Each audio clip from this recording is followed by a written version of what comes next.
같이 말씀 보겠습니다. 마가복음 14장 22절에서부터 26절까지의 말씀입니다.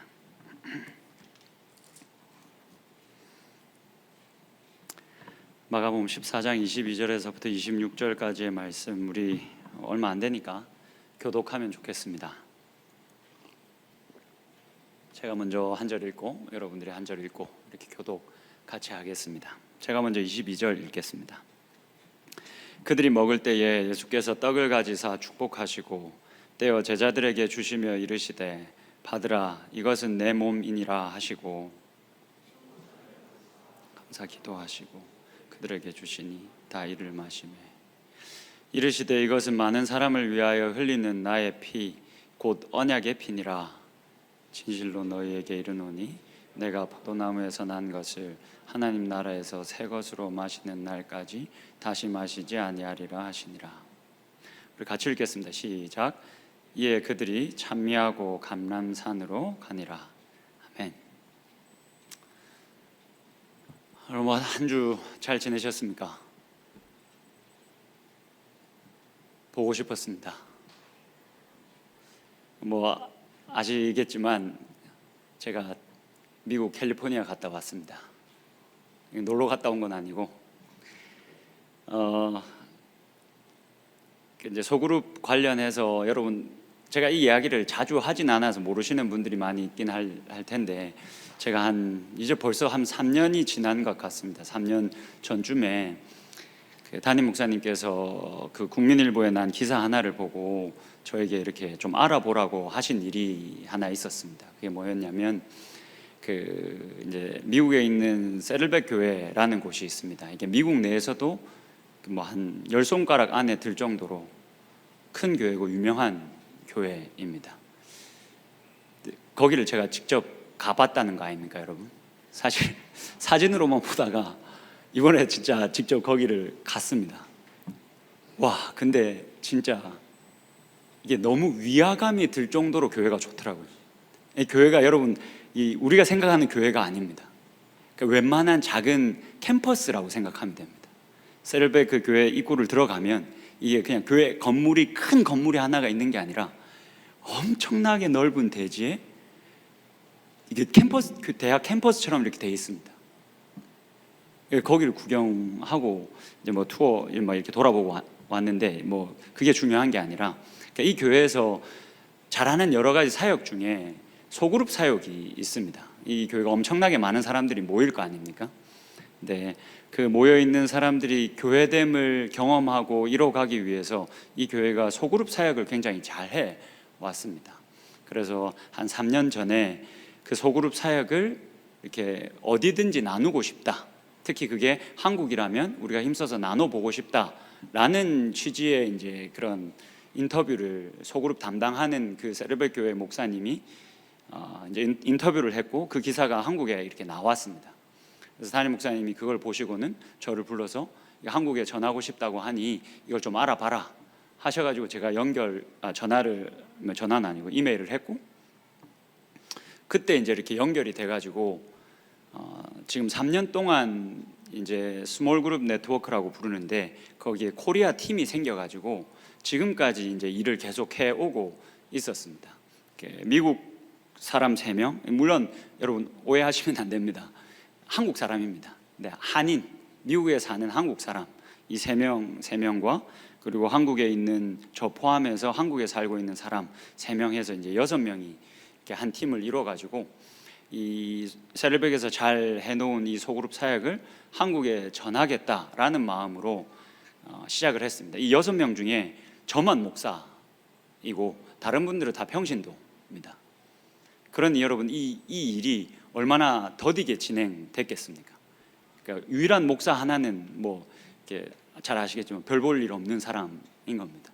그러니까 일이 이렇게 빠르게 진행될 일이 없지 않습니까? 마음만 6명이서 이것을 잘 전달해서 한국 교회도 이런 소그룹의 유익을 느끼면서 많은 성도들이 교회됨을 느끼게 하자, 이 마음밖에 없었습니다. 그래서 아무 계획도 없었고 그냥 모여서 계속 만나서 교제하고 이런 일들밖에 하지 않았습니다. 그런데 작년부터 하나님께서 약간 이렇게 파도를 일으키시기를 시작하셨습니다. 그럼 엄청난 파도는 아닙니다. 작년에 이제 저희가 어떻게 하면 이걸 전달할 수 있을까를 이제 고민하고 있었는데 딱히 뭐 방법이 없는 겁니다. 근데 하나님께서 갑자기 그 한국에 있는 NCD라는 단체가 하나가 있습니다. 근데 그 단체가 갑자기 이 세를백의 소그룹 관련한 내용을 가지고 세미나를 하고 싶다, 컨퍼런스를 하고 싶다라고 해서 그 세를백의 담당자가 한국으로 넘어오게 됐습니다. 그러니까 한국에 가다 보니까 그 우리 한국 팀과 연결이 됐고, 그래서 한국 팀에서 여러 가지 자료들을 부랴부랴 번역을 했고, 그리고 작년에 그 컨퍼런스가 진행될 때 저도 가서 짧은 시간이지만 어떻게 이 세를백의 소그룹을 적용하고 있는지, 세를백의 장점이 무엇인지 이렇게 나누는 시간을 가지기도 했습니다. 그 일이 우리가 계획한 일이 아니었기 때문에 그냥 하나님께서 그렇게 우리를 통해서 일하고 싶어 하시는구나, 감사하다라고 하고 또 끝났습니다. 또 끝나서 이제 정기적인 모임만 계속 하다가 이번에 원래 이 세를백에서 이 소그룹 관련해서 매년 미국 내에서 많은 교회들을 초청해서 이 소그룹 관련한 컨퍼런스를 매년 진행해 왔습니다. 근데 이 컨퍼런스를 우리가 좀 참여해서 한국 사람들을 불러다가 이 컨퍼런스를 같이 하면 좋겠다라는 이제 의견이 나와가지고 저희 팀에서 이거를 준비하고 진행을 하게 됐습니다. 그래서 세를백 교회 사상 처음으로 이 컨퍼런스가 진행되는 동안 영어를 쓰는 사람들은 영어 쓰는 사람들끼리 모여서 하고, 한국어 쓰는 사람들은 한국어 쓰는 사람들끼리 모여서 이렇게 세미나가 진행되는 이 사상, 세를백 역사상은 처음이었는데, 그만큼 한국 사람들이 많이 모여가지고 이 일들을 진행하게 됐습니다. 그래서 이 세미나를 제가 섬기려고 잠깐 저번 주 금요일 날 가서 어제 한 대여섯 시쯤에 한국으로 돌아왔습니다. 그래서 여러분, 사실 지금 이 시간이 제가 미국에서 시간 보니까 자야 될 시간입니다. 미국 시차를 따지면. 그래서 오늘 설교를 할 때 제가 헛소리를 하더라도 여러분들이 이해를 좀 해 주셔야 됩니다. 거기서 시차가 적응될 만하니까 한국 돌아와가지고 또 시차에 적응을 해야 하는 시간입니다. 사실 제가 이 세미나를 가기 전까지만 해도 여러분들한테 이걸 확실히 좀 내가 이걸 가서 이런 사역을 합니다라고 말하기가 어려웠습니다.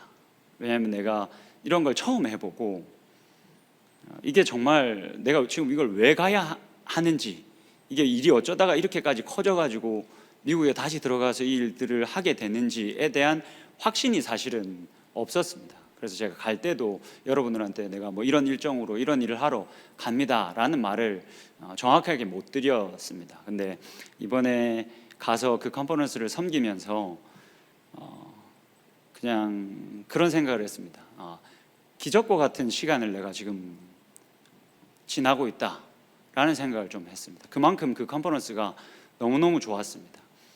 왜 좋았냐면 대부분 이 세를백 교회와는 비교도 안 될 작은 교회를 섬기는 목사님들이 20명 정도 모이셨습니다. 그래서 그 목사님들과 이 컨퍼런스를 이렇게 하면서 그 컨퍼런스 기간 동안 이 아주 작은 교회를 오랫동안 힘겹게 목회하고 계신 분들에게 이 컨퍼런스가 조금이라도 도움이 되고 위로가 되었다라는 생각 때문에 제가 너무너무 행복했습니다. 어떻게 이런 일들이 일어날 수 있었는가를 가만히 좀 생각해 보니까 사실 이제 저희가 6명으로 구성되어져 있는데 우리 한국 팀만 이렇게 살펴보면 일단 제가 막내입니다. 다 평신도인데 제가 막내입니다. 그래서 굳은 일은 제가 다 합니다. 청소, 이게 뭐 제가 강의하러 간 게 아니라 여러분 사실은 미국에 청소하러 간 겁니다. 청소를 이제 세미나 막 마칠 때마다 이제 제가 청소하고, 근데 사실 저하고 같이 이렇게 팀을 이루고 있는 한국분 두 분이 사회적으로 따져보면 사실은 굉장한 분들입니다. 사실 이분들은 한국 교회에서 그 이름만 대면 알만한 목사님들하고 교제를 하는 분들입니다. 그 정도로 사실은 뭐 그게 중요하진 않지만 사회적으로 위치가 높은 분들입니다. 근데 제가 청소하고 국민일보의 부장인 이분은 칠판을 열심히 닦았습니다. 이제 그 케빈이라는 목사가 이분도 1.5세인데 강의를 하면 이 부장님이 이 칠판을 열심히 닦았습니다. 이분이 다 맞추고 그렇게 하더라고요. 와, 내가 내 돈 내고 미국 와가지고 칠판 닦고 있을지는 몰랐다고. 그러니까 한 분은 이제 그 목회 데이터 연구소라고 지금 한참 한국 교회에 엄청나게 영향을 미치고 있는 분이신데, 이 목회 데이터 연구소의 대표님이십니다. 나이가 60입니다. 우리 팀 중에 제일 나이가 많습니다. 이분이랑 저랑 청소 담당이었습니다. 그 컨퍼런스를 통해서 이분들에게 유익이 끼쳐졌으면 좋겠다라는 생각에 우리가 한 일들이 그런 일들이었습니다. 근데 실제로 그렇게 섬겼더니 이분들이 너무 많은 도움을 얻고 많은 위로를 받고, 정말 생각했던 것 이상으로 그 컨퍼런스가 너무너무 좋았습니다. 그 컨퍼런스에 참여했던 한 분이 우리 팀은 아닌데, 우리 팀 미국 팀원의 남편분이신데, 그분이 중간에 잠깐 와서 우리가 진행되는 그 시간을 좀 짧게나마 같이 했는데, 마치고 나서 그분이 그런 이야기를 저한테 그렇게 하더라고요. 목사님, 근데 참 컨퍼런스가 너무너무 좋았습니다. 짧은 시간 동안 참여를 했지만 이 컨퍼런스가 저에게는 너무너무 좋았습니다. 앞으로 저도 뭔가를 하고 싶습니다 라고 이야기를 하더라고요. 제가 뭐가 좋으셨냐고 이렇게 물어봤더니, 그냥 그 시간 내내, 그 컨퍼런스가 진행되는 그 시간 내내 너무 좋았다는 겁니다. 그러면서 이분이 하시는 말이, 그 식사를 이제 저녁 식사를 하는데, 저희 그 세미나가 진행되는 그 숙소 바로 앞에 5번 고속도로가 쭉 나 있습니다. 그래서 이제 캘리포니아의 그 사막과 같은 지형이 이 고속도로를 딱 중심으로 황량한 사막 같은 곳이 저기 펼쳐져 있었고, 이 고속도로가 여기 있고 우리 컨퍼런스를 진행한 장소가 여기 있었습니다. 자기가 밥을 먹으면서 그런 생각을 했답니다. 아, 내가 이후에 죽고 갈 천국이 이런 곳이겠구나. 약간 하나님이 그렇게 보여주시는 것 같았다고. 여기서 있는 그 시간이 너무 좋아서 이 고속도로를 중심으로 이렇게 딱 끊어져 있는데, 저기는 지옥 같아 보이고 여기는 천국 같아 보였다고. 그래서 이 시간이 너무, 이분이 하나님의 나라 이런 개념은 아직 확실히 있지 않으신 분인데, 그냥 내가 이후에 죽고 나면 갈 천국이 아마 이런 곳일 것 같다고. 모든 사람들이 즐겁고 평화롭고 안전하고 기쁘고 그런 걸 자신이 너무 경험했다고, 그런 이야기를 저에게 해 주시더라고요. 그래서 참석하신 목사님들도 그렇고, 그래서 너무 많은 도움이 되었다, 너무 많은 위로를 받았다라고 이야기를 해 주셔서 다시 한 번 더 확신하지 못했지만 하나님을 경험하고 하나님의 나라를 경험하고 오는 그런 시간이었습니다. 그 시간을 허락해 주신 우리 교회 공동체에게 제가 너무너무, 특별히 이제 담임 목사님도 허락해 주셔서 너무너무 감사하고, 여러분들에게 이 말을 꼭 하고 드리고 싶었습니다. 감사하다는 말을 하고 싶었고, 그리고 제가 한 주 동안 그런 사역을 하고 왔다라는 것을 꼭 여러분들과 나누고 싶었습니다. 만약 이게 뭐 하나님께서 앞으로 또 어떻게 파도를 일으키실지 모르겠지만, 한국에서 또 우리 중심으로 이런 사역을 할 수 있게 된다면, 그때는 외면하지 마시고 좀 같이 도와주시면 귀한 일을 같이 할 수 있지 않을까, 그런 생각이 들었습니다. 아무튼 감사합니다. 같이 말씀을 좀 나누어 볼 텐데요. 같이 말씀을 나누기 전에 좀 뜬금없지만 술에 대한 이야기를 같이 좀 해보면 좋겠습니다. 왜냐하면 오늘 본문에 예수님이 제자들과 함께 떡과 포도주, 쉽게 말하면 술을 나누는 이야기가 있기 때문에 이 술 이야기를 한번 같이 해보면 좋겠습니다. 제가 이제 저 혼자만 목사고, 저하고 같이 스몰그룹 사역을 하고 있는 분들은 다 평신도이지 않습니까? 여러분, 저희가 이제 셀백으로 모인 거니까 미국식으로 하자, 목사, 집사, 장로 이런 명칭 다 떼고 다 형제 자매 하자, 우리 그리스도 안에서 다 형제 자매니까 형제 자매로 부르자라고 지금 3년째 계속 사역을 하고 있습니다. 그래서 이분들은 저한테 목사라고 부르지 않습니다. 형제님이라고 부릅니다. 저도 뭐 60세 되시는 분에게 그냥 누구누구 형제님 이렇게 부릅니다. 그래서 되게 새롭고 되게 좋습니다. 뭔가 이 사역을 마무리하고 나니까, 제가 원래 친구가 별로 없거든요. 목사로 살다 보면 여러분 친구가 없어집니다. 뭐 옆에 다 잘 안 오려고 하고 막 이러기 때문에. 내가 같이 사역을 이걸 하고 나니까 제가 그런 느낌을 받았습니다. 하나님 나에게 너무 좋은 친구들을 허락해 주셨다라는 그런 생각을 했습니다. 이게 친구처럼 이렇게 지내다 보니까 이 사람들이 저 앞에서 편하게 술 이야기를 합니다. 목사님, 유난 형제님 술 마십니까? 이렇게 막 물어보기도 하고, 이게 밥 먹을 기회가 있으면 우리 맥주 한 잔씩 하면 안 됩니까? 막 이런 이야기를 하기도 합니다. 뭐 그리스도인들 중에 죽어도 술을 입에 대지 않으시는 분들도 있고, 적당히 입에 뭐 즐기기 위해서, 뭐 또 그 기분을 위해서 적당히 입에 좀 대시는 분들도 있고, 아니면 술독에 빠져 사는 사람들도 있고, 뭐 이렇게 다양하지 않습니까? 여러분들은 어떻습니까? 여러분들 술을 어떻게 금조하고 계십니까? 아니면 적당히 즐기고 계십니까? 아니면 심하게 즐기고 계십니까? 오늘의 이 술 이야기에 조금, 오늘 나온 떡과 포도주가 다 나오는데, 떡보다는 뭐 떡 이야기도 잠깐 할 거지만 포도주에 대한 이야기에 우리가 좀 집중을 해보면 좋겠습니다. 여러분, 이 25절의 말씀 같이 한번 보겠습니다. 25절의 말씀을 보시면 예수님이 뜻밖의 약속을 하나 하십니다. 잘 한번 보십시오. 진실로 너희에게 이르노니 내가 포도나무에서 난 것을 하나님 나라에서 새 것으로 마시는 날까지 다시 마시지 아니하리라 하시니라. 지금 여러분, 이게 무슨 말입니까? 예수님이 제자들과 함께 모여서 마지막 유월절 만찬을 나누십니다. 그때 이제 제자들과 함께 포도주, 그러니까 술을 같이 나누신 겁니다. 근데 그걸 다 나누신 다음에 뭐라고 말씀하시냐면, 내가 지금 이 술을 너희들과 같이 나눴지만 하나님의 나라에서 새 것으로 이 포도주를 마시기 전까지는 앞으로 내가 포도주를 입에 대지 않겠다. 여러분, 이거 조금 잘 한번 생각해 보십시오. 이거 너무 이해하고 드십시오. 아니다. 하여튼 여러분, 좀 이상하지 않습니까? 예수님이 지금 그 죽으시기에 얼마 남지 않은 시간입니다. 그러니까 그 전까지는 술을 다 마시시고, 술을 마실 수 있을 정도로 다 마시고, 이제 죽을 시간이 얼마 남지 않아서 내가 다시는 마시지 않겠다라고 얘기를 하시는 겁니다. 그래서 여러분, 실제로 이 기독교 안에서 보수적인 신앙을 가지신 분들이 자신이 술을 마시지 않는 근거 구절로 이 구절을 잘 이야기합니다.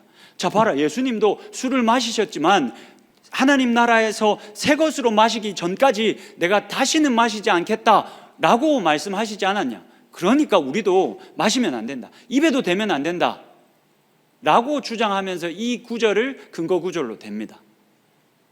근데 여러분, 잘 생각해 보시면 예수님이 이제 죽으시기 얼마 남지 않았습니다. 이제 곧 죽으십니다. 근데 내가 이제 그 하나님 나라를 새 것으로 마시기 전까지 마시지 않겠다 라고 약속을 하고 계신 겁니다. 근데 여러분, 예수님이 진짜 하나님 나라에서 새 것으로 포도주를 마시기 전까지 포도주를 마시지 않으셨습니까? 시간이 얼마 안 남았습니다. 예수님이 이 약속을 지키기 위해서 시간이 얼마 남지 않았습니다. 눈 한 번만 감으면 안 마실 수 있습니다. 근데 진짜 예수님이 포도주를 입에 대지 않으셨습니까? 여러분, 이 글을 하나 한번 보십시오. 이게 그 유대인들의 탈무드라는 책, 이게 탈무드가 뭐냐면, 그 유대인들이 한 주전 50년부터 주 한 200년까지 이 랍비들, 선생님들이 굉장히 중요한 역할을 했습니다. 그래서 이 사람들이 그 구전 전승, 그러니까 그 하나님의 말씀과 같은 것들을 입에서 입으로 전달한 내용들을 다 모아서 기록한 책을 미시나라고 부릅니다. 근데 이 미시나라는 그 랍비들의 구전 전승을 다 모아놓은 책을 해석해 놓은 것이 탈무드라는 책입니다. 그 탈무드라는 책 안에 기록되어 있는 내용인데, 여러분 한번 보십시오. 처형을 당하러 끌려가는 사람에게 감각을 무디게 할 목적으로 약간의 모략이 섞인 한 잔의 포도주를 주었다. 그러니까 유대인들에게 일반적으로 이런 관례가 있었던 겁니다. 죽으러 가는 사람, 이제 죽게 된 사람에게 그 감각, 막 처형을 당하면, 특히 이제 십자가 처형을 당하면 그 고통이 말로 할 수 없을 것 아닙니까? 그 고통을 경감시켜주기 위해서 이들이 보통 모략을 탄, 그러니까 마약을 탄 포도주를 줬습니다. 이게 이들이 가지고 있던 관례였습니다. 이 관례가 어디서부터 난 거냐면, 독주는 죽게 된 자에게, 포도주는 마음에 근심하는 자에게 줄지어다 라는 잠언의 말씀에 근거해서 이들이 이런 관례를 가지게 된 겁니다. 여러분, 이것을 예수님이 잘 알고 있었을 겁니다. 예수님이 그 유대인들의 갈례를 통해서 내가 십자가를 가는 그 길목에서 이들이 나에게 모략을 탄 포도주를 마시게 하려 할 것이다 라는 것을 예수님이 잘 알고 있었을 겁니다. 얼마 남지 않았지만 예수님이 포도주를 다시 먹을 수 있는 기회가 자신에게 남아있다 라는 사실을 예수님은 알고 있었을 것이 분명합니다. 그래서 예수님이 실제로 십자가를 지는 그 길목에서 많은 사람들이 예수님에게, 많은 사람들은 아닙니다, 몇 번 이 포도주를 권합니다. 그 말씀을 한번 같이 보면 좋겠습니다. 다음 슬라이드 한번 보시죠. 마가복음 15장입니다. 마침 알렉산더와 루포의 아버지인 구레네 사람 시몬이 시골로부터 와서 지나가는데 그들이 그를 억지로 같이 가게 하여 예수의 십자가를 지우고 예수를 끌고 골고다라 하는 곳, 번역하면 해골의 곳에 이르러 모략을 탄 포도주를 주었으나 예수께서 받지 아니하시니라. 자, 여러분, 이 예수님이 유월절 만찬을 제자들과 잘 마무리하셨습니다. 그러면서 감람산으로 가셨습니다. 우리가 알고 있는 것처럼 그 감람산에서 기도하셨습니다.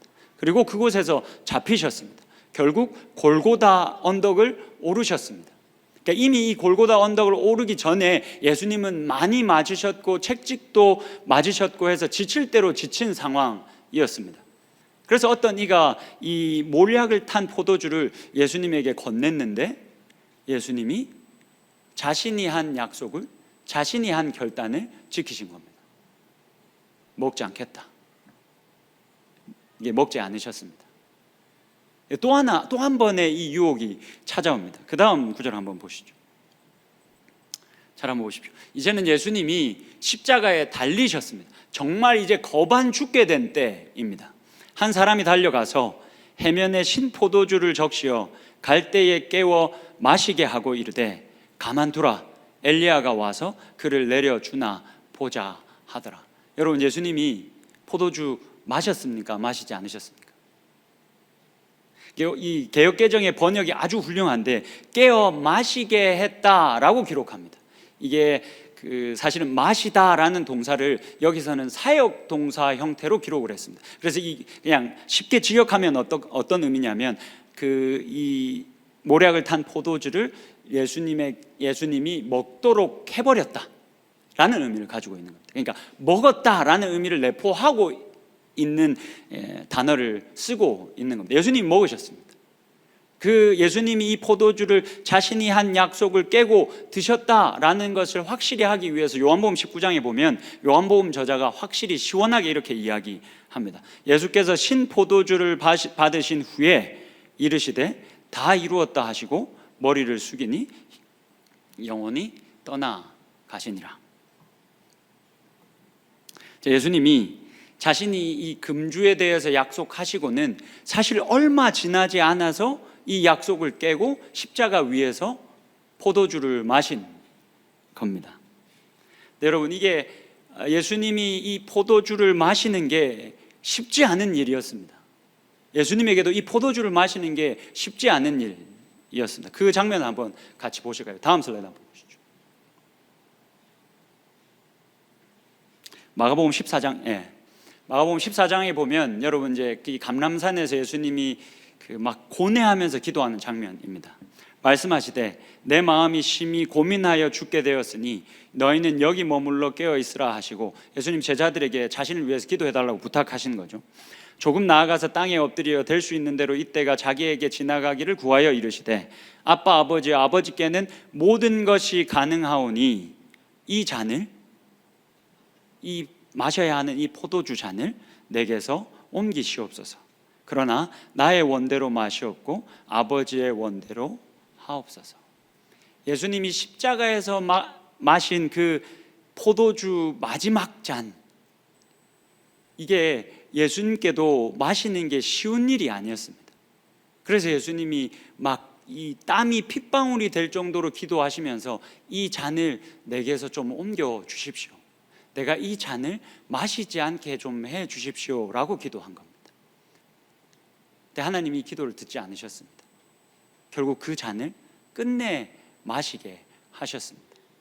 그래서 예수님이 자신의 이 금주에 대한 약속을 끊고 포도주를 그 십자가 위에서 죽기 바로 직전에 그 포도주를 마시셨습니다. 여러분, 이만큼 금주가 어렵습니다. 그러니 지금 막 너무 심하게 즐기고 있다면 빨리빨리 끊으십시오. 제가 그 한 분과 이야기를 나누는 중에 아까 마치 이곳이 천국인 것 같았다라고 하셨던 그분이 또 이런 말을 하셨습니다. 알고 보니 이분이 이전에 술 때문에 참 많은 사고를 치신 분이셨더라고요. 지금 이분이 어떻게 보면 예수님보다 나은데 이분이 지금 14년째 금주를 하고 있습니다. 또 14년이면 짧지 않은 시간인데 어떻게 이렇게 오랜 시간 동안 사실 미국이라는 나라에서 술을 입에도 대지 않고 사실 수 있나요? 라고 제가 물었더니 자기가 술 먹고 사고를 너무 많이 쳐서 그랬답니다. 자신은 아마 술을 계속 마셨다면 자신이 가정을 잃어버렸을 게 확실하다라고 이야기를 하시더라고요. 그건 뭐 당연한 거겠지만 그래도 이게 쉽지 않으셨을 텐데 어떻게 이기셨어요? 그 유혹을 어떻게 이기셨어요? 라고 물어봤더니 한참 자신이 술을 마시고 가족들에게 실수를 많이 할 때 하나님이 꿈속에서 자신을 찾아오셨답니다. 막 술독에 빠져 살 때 하나님이 찾아오셔서 이분에게 이렇게 물었답니다. 네가 나를 사랑하느냐? 네 주님, 나 주님을 사랑합니다. 네가 진짜 나를 사랑하느냐? 막 이렇게 물으신 다음에 너의 가족을 사랑하느냐? 네 가족을 사랑하느냐? 막 이렇게 물으시더랍니다. 제가 그 내용이 확실히 기억이 안 나는데 그때 그렇게 하나님이 말씀하시면서 자신은 확실히 하나님의 음성을 들었답니다. 다시는 내가 더 이상 술을 마시면 진짜 큰일 나겠다. 진짜 큰일 나겠다라는 생각을 그때 딱 했답니다. 그때 이후로 이분이 14년 동안 술을 입에도 대지 않으셨다라고 얘기를 하더라고요. 그러니까 여러분, 술에 대해서 여러 가지 입장이 있을 수는 있습니다. 딱 잘라 뭐라 말하기는 어려운 것 같습니다. 근데 분명한 것은 하나님이 술로 인해서 삶이 파괴되는 것, 그렇게 삶이 파괴되는 지경까지 이르면서 술을 마시는 것은 하나님이 정말 기뻐하시지 않는다라는 것을 우리가 분명히 좀 기억할 수 있어야 합니다. 다시 내용으로 돌아와서 어쨌든 이분은 14년 동안 금주를 했는데 예수님은 지금 이분보다 못하게 얼마 지나지 않아서 자신의 금주에 대한 약속을 깨고 포도주를 마십니다. 예수님이 이 자신의 약속을 왜 이렇게 쉽게, 왜 이렇게 빠른 시간에 자신의 약속을 깨버리셨을까요? 이 질문의 답이 굉장히 중요합니다.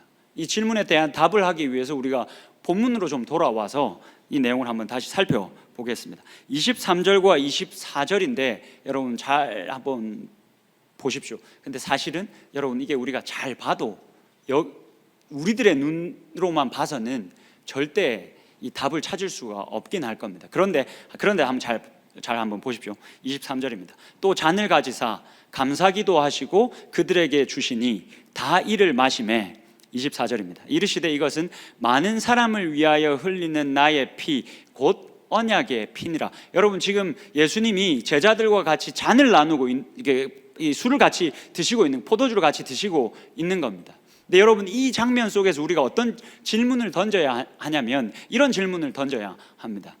지금 예수님이 제자들과 술을 나누고 있는데 이게 유월절 식사 중에 진행되던 이 술을 같이 유월절 식사를 하면서 이 포도주를 나눴는데 몇 번째 나누는 잔입니까? 라는 질문을 해야 됩니다. 여러분 이게 무슨 말인지 모르겠죠. 이 그림을 한번 보십시오.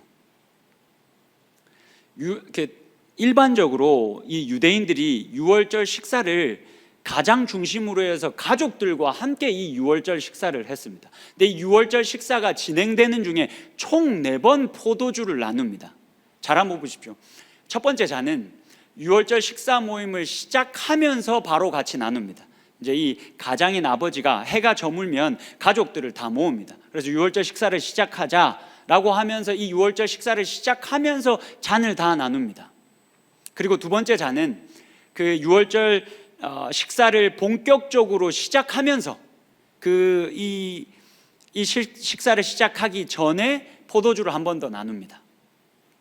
그리고는 그 무교병도 먹고 잡은 이 어린 양도 먹고 그 식사를 다 마치면 아버지가 이 유월절을 축복하면서 다시 한 번 더 세 번째 잔을 그 유월절에 여러분 그 이스라엘 백성들이 애굽에서 노예로 살아가다가 하나님께서 노예로 살던 이스라엘 백성들을 출애굽시키신 그 노예에서부터 해방시키신 그 해방을 기억하면서 지키던 절기 아닙니까?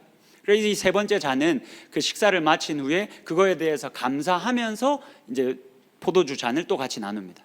그리고 마지막 네 번째 잔은 이 유월절 식사 모임을 다 마무리하면 같이 찬양합니다. 감사 찬양을 하는데 아마 시편 115편에서부터 시편 118편까지를 아마 노래로 이들이 불렀을 겁니다. 그렇게 이 노래하면서 그 식사를 마무리하고 이 전체 유월절 식사를 마무리하면서 마지막 포도주 잔을 나눕니다. 그러니까 총 4번의 포도주를 이 유월절 식사 중에 하는 겁니다. 지금 예수님이 마지막으로 제자들을 불러다가 이 유월절 식사를 같이 하고 있는 거지 않습니까? 그러면 여러분 지금 오늘 본문에 기록되어져 있는 예수님이 제자들과 함께 나눈 이 포도주 잔, 이게 몇 번째 잔일 것 같습니까?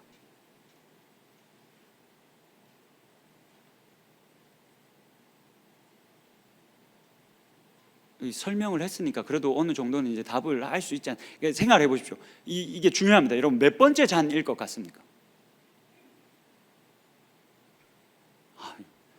세 번째 잔이지 않겠습니까? 그죠? 세 번째 잔입니다. 그래서 사실은 우리는 이 유대인의 문화에 익숙하지 않은 예수님이 당시 사셨을 때의 문화를 전혀 모르는 우리가 이 본문을 봤을 때는 아무 감흥이 없고 이게 지금 뭐가 빠져서 이상한 유월절 식사가 돼버렸는지를 알 수가 없습니다. 근데 이 유대인 문화에 익숙한 유대인들이 이 예수님이 제자들과 함께 나오는 이 유월절 식사를 보면 이상한 지점을 하나 발견할 수밖에 없습니다. 그게 뭐냐면 마지막 지금 이제 세 번째 잔이 나누어졌다라고 기록하고 있으니까 당연히 첫 번째 잔과 두 번째 잔은 예수님이 제자들과 나누셨다라는 걸 알 수 있을 것 아닙니까? 이미 세 번째 잔이니까. 그런데 오늘 본문의 말씀을 보면 예수님이 이 제자들과 함께 유월절 식사를 마무리하면서 나눴어야 할 마지막 잔이 기록되어져 있지 않습니다. 여러분 오늘 본문 26절의 말씀 한번 보시겠습니까? 자 보십시오. 이에 그들이 찬미하고 감람산으로 가니라. 여러분 원래 이 유월절 식사가 다 마무리되고 나면 같이 찬미했습니다. 같이 하나님께서 베풀어 주신 그 은혜를 같이 찬양했습니다. 그렇게 감사 찬양을 하나님께 올린 다음에 마지막으로 포도주 네 번째 잔을 함께 마셨습니다. 근데 그게 빠져 있습니다. 그렇게 찬미하고 바로 그냥 감람산으로 가셨다. 예수님이 이 유월절 식사를 지금 가장으로서 인도하고 있는데 마지막 잔을 제자들과 나누지 않으셨습니다. 나누지 않고 그저 그냥 감람산으로 가신 겁니다. 그리고는 이 마지막 이 네 번째 유월절 식사를 마무리하는 이 네 번째 잔을 예수님이 어디서 나누셨습니까? 어디서 마시셨습니까? 십자가 위에서 마신 겁니다. 그러니까 오늘 본문이 예수님이 제자들과 함께 유월절 식사를 어떻게 하고 있는지에 대해서 잘 기록을 하고 있습니다. 근데 그 유월절 식사의 장면을 보면 그 당시에 유대인들이 하던 보통의 유월절 식사와 예수님이 제자들을 앉혀놓고 한 유월절 식사가 같은 점도 많고 틀린 점도 있습니다. 제가 이거를 좀 완전히 비교해놓고 여러분들에게 보여드리고 싶었는데 이러면 이제 시간이 너무 많이 갈 것 같아서 여하튼 비슷한 점도 많고 틀린 점도 있습니다. 가장 거기서 우리가 주목해야 될 점이 바로 네 번째 잔을 예수님이 유보하셨다가 십자가 위에서 자신이 거반 죽게 되었을 때 그 마지막 잔을 마신 것, 이것이 이 예수님이 우리들에게 보여주고 있는 특별한 유월절의 모습입니다. 여러분 이게 무슨 말이겠습니까? 예수님이 지금 이 구약의 이 유월절을 새롭게 정의하고 계신 겁니다. 다시 한 번 더 말씀드리겠습니다. 예수님이 이렇게 특이하게 유월절 식사를 제자들과 하고 있는 이유는 그 구약에 기록되어져 있는, 그리고 예수님 이전까지 지켜오던 그 유월절을 새롭게 정의를 하고 계신 겁니다. 새롭게 만들고 계신 겁니다. 그렇다면 여러분, 첫 번째 유월절이 가지고 있던 의미가 무엇입니까?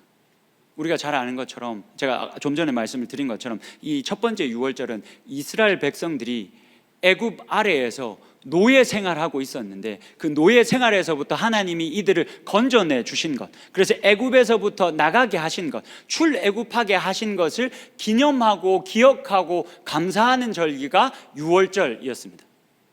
근데 예수님이 이 유월절을 새롭게 하셨습니다.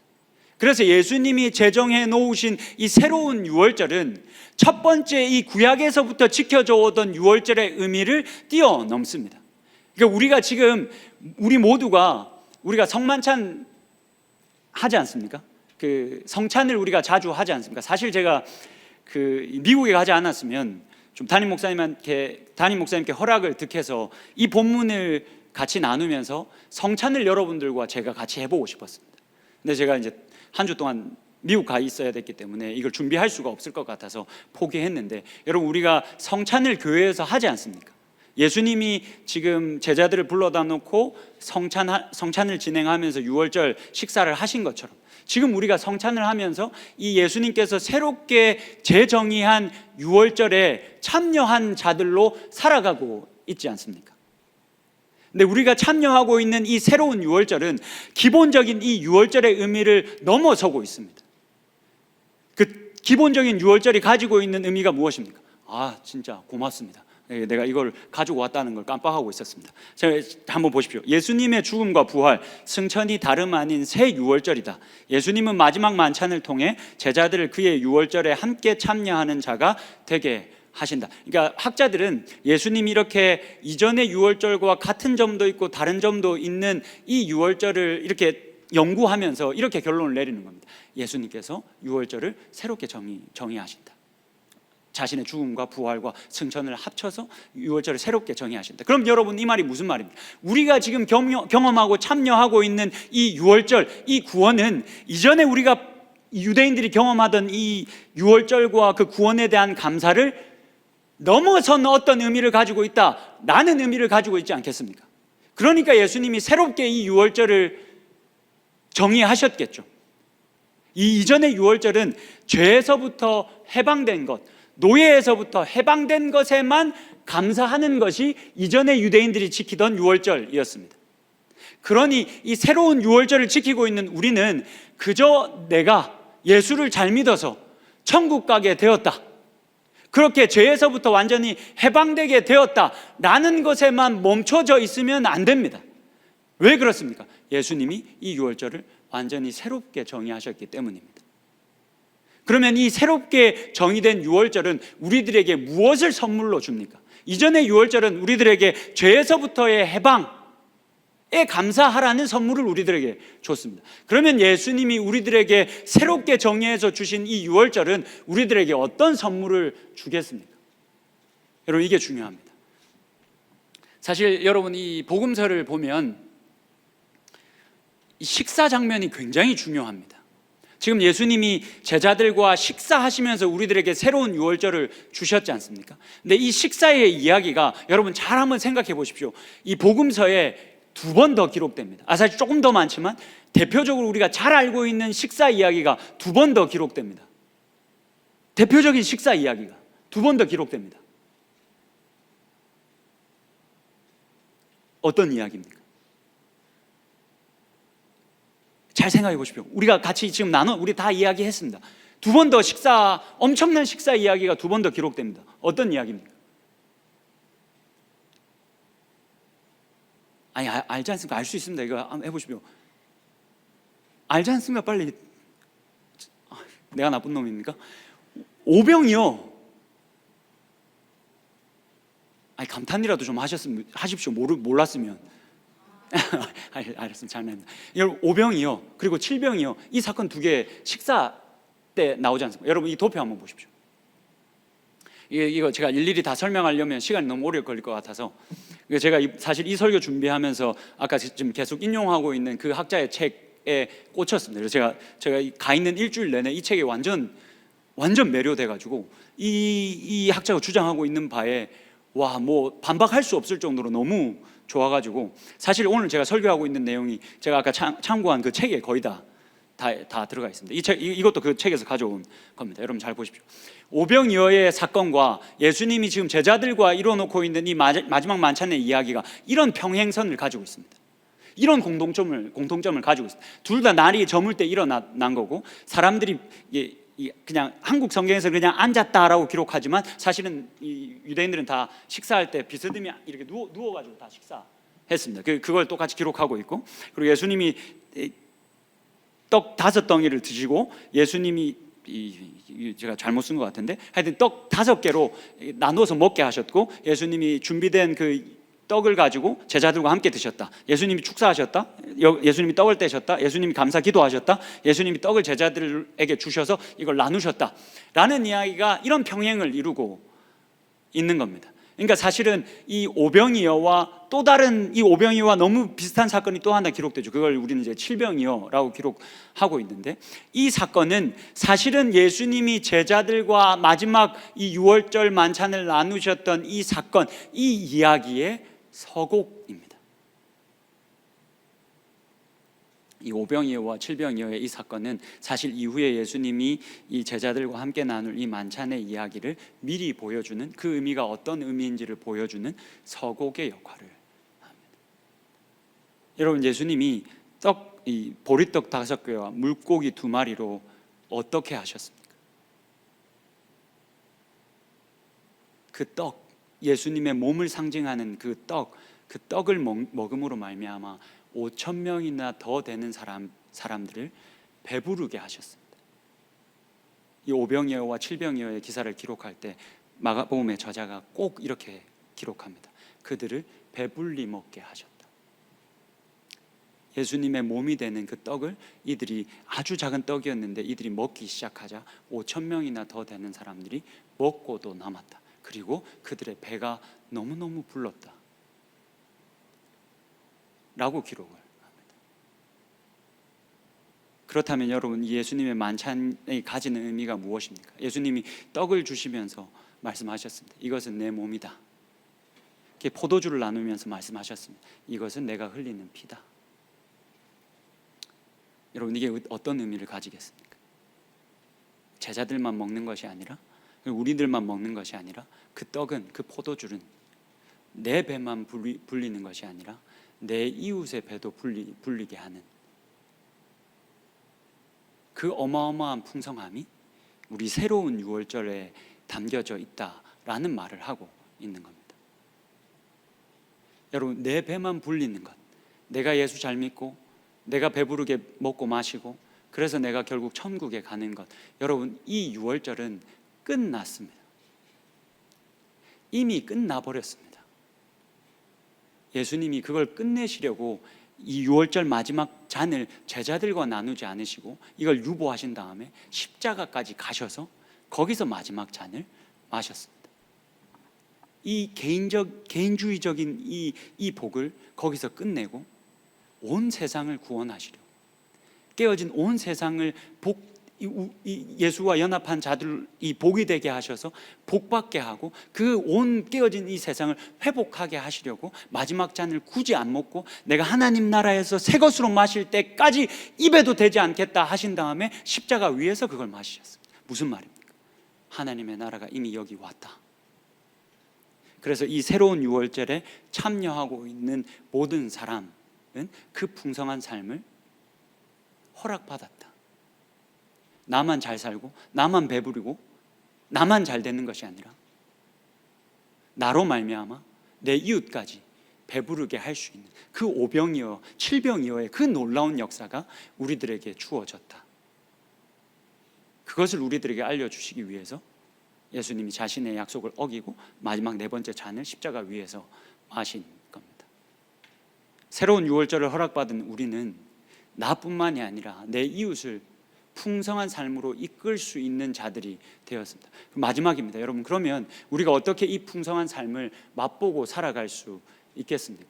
여러분, 어떻게 하나님께서 이 새로운 유월절을 우리들에게 주시면서 허락한 이 풍성한 삶을 나뿐만이 아니라 남도 내 이웃도 풍성한 삶에 참여하게 하는 이 놀라운 삶을 우리가 어떻게 살 수 있겠습니까? 마지막 우리 본문으로 돌아가서 22절의 말씀 한번 보십시오. 여러분들이 한 번만 읽어 주시겠습니까? 같이 읽겠습니다. 시작.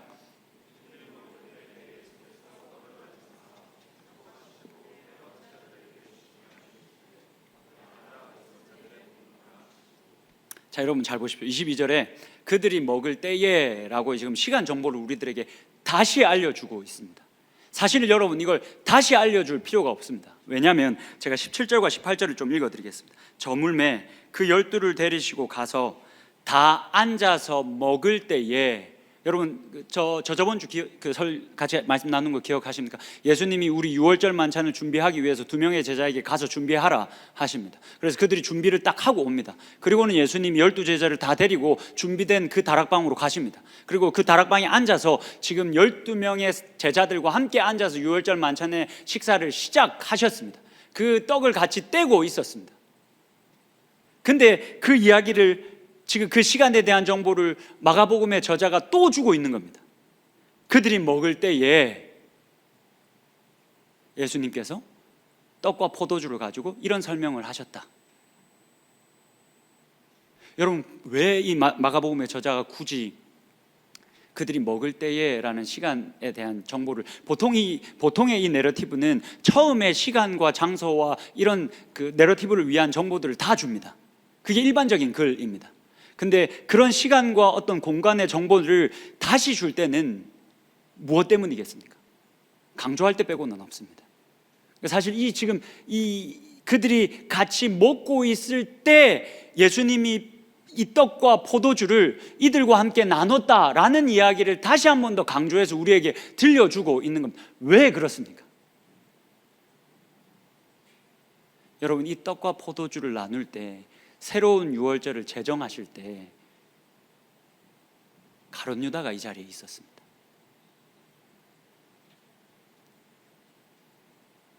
가룟 유다가, 예수님을 배신한 이 가룟 유다가 예수님이 마지막 이 성만찬을 나누면서 이 새로운 유월절을 제정하실 때 예수님이 그를 빼지 않으셨습니다. 자신을 버리고 은 30세겔에 자신을 팔아버릴 이 가룟 유다를 예수님이 배제하지 않으셨습니다. 함께 그와 함께 자신의 몸과 자신의 피된 떡과 포도주를 함께 나눴습니다. 여러분, 우리가 하나님 나라를 안에 살아가면서 어떻게 풍성함을 맛보며 살아갈 수 있을까요? 우리에게 허락되어진 이 풍성한 삶은 여러분 어떻게 우리가 경험할 수 있겠습니까? 원수를 사랑할 때, 나를 너무나도 힘들게 한 누군가를 용서하고 용납할 때, 그때 하나님 나라 안에서 새롭게 제정된 이 유월절 그 안에서 허락되어져 있는 풍성함을 우리는 누리고 살아갈 수 있습니다. 여러분, 여러분들의 가정이, 여러분들의 직장이, 여러분들의 학교가 여러분들에게서 여러분들이 풍성함을 누리고 즐기고 맛보고 있는 장소입니까? 여러분, 우리가 만약 그것을 누리고 느끼지 못하고 있다면 무엇 때문이겠습니까?